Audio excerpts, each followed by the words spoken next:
Students, now we'll start with the next topic, that is why do we need to manage our natural resources. Okay, now all of us see that day-to-day activities, okay, and the things which we all consume, okay, they are often obtained from the resources from this earth. Okay, the only thing which we get from outside, okay, that is the energy which we receive from the sun.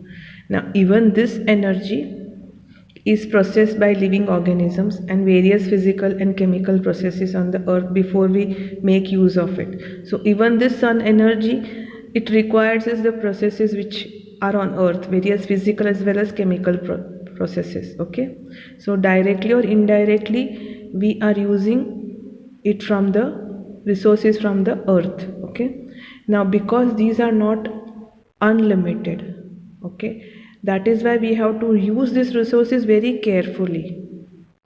These are not unlimited. Okay, and with the human population which is increasing at a tremendous rate due to the improvement in healthcare. Okay, so we have got lots of healthcare facilities, so now the death rate has decreased. The demand for the resources is increasing at an exponential rate. Because of this, we need these resources at a very high rate.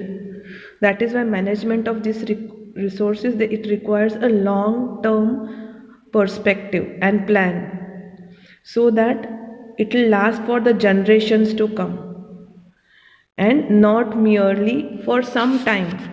Okay, we need it for generations to come, not for short term gains. So the management should ensure the equitable. Now what is equitable? Now equitable means it should be equally distribution of resources. It should not be that only some handful of them will get, those who are rich and powerful. All of them should be benefited from these resources.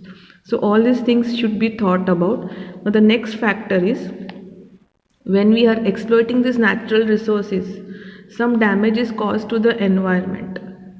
Now these resources are either extracted or used. So whenever you are extracting or using it, for example, if you are mining something, a pollution is caused there. Then large amount of slag, that is the remains after the mining is done, is discarded. Now in this discarded, it's every ton of metal extracted, you have this slag.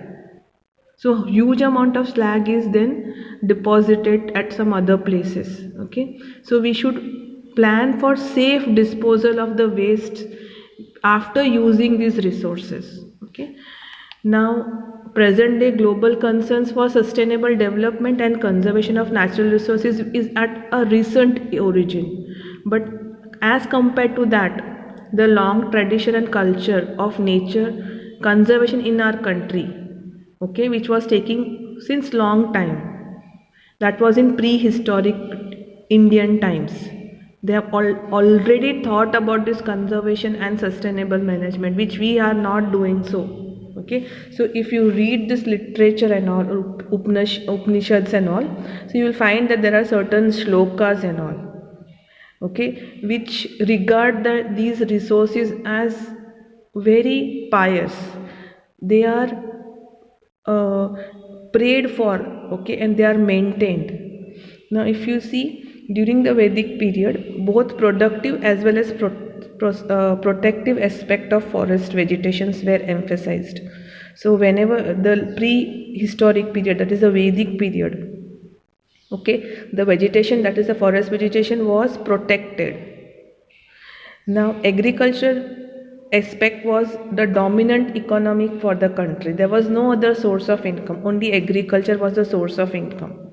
Okay, now in spite of all these things, our cultural landscape, okay, they took the forest as sacred forest, certain grooves, certain corridors. Okay, then there were forestry practice in post Vedic periods, which were infused with traditions, customs, rituals, which were followed as a means of protection of nature and natural resource, which we have not done in the recent era.